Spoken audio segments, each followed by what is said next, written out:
করাচি বন্দর থেকে কন্টেইনার পণ্য নিয়ে দ্বিতীয়বারের মতো চট্টগ্রাম বন্দরে এলো পাকিস্তানি জাহাজ। শনিবার বিকেলে এমভি ইউয়ানজিয়ান ফাজহং নামের কন্টেইনার জাহাজটি বন্দরে পৌঁছায়।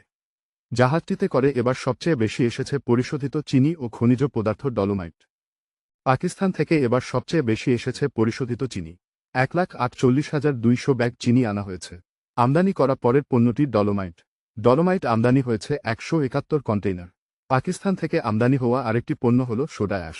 এই পণ্য আমদানি হয়েছে 138 কন্টেইনারে। এছাড়া শতভাগ রপ্তানিমুখী পোশাক কারখানাগুলো এনেছে কাপড়ের রোল। মোট 46টি কন্টেইনারে রয়েছে কাপড়ের রোল। পাকিস্তান থেকে এতদিন শ্রীলঙ্কা বা সিঙ্গাপুর হয়ে চট্টগ্রামে পণ্য আমদানি হতো। তাতে এক কন্টেইনার একবার এসব বন্দরে নামানো হতো, আবার চট্টগ্রামমুখী জাহাজে তুলে দেওয়া হতো। এতে সময় লাগত বেশি। সরাসরি জাহাজ চালুর কারণে 10 দিনে পণ্য হাতে পাচ্ছেন ব্যবসায়ীরা।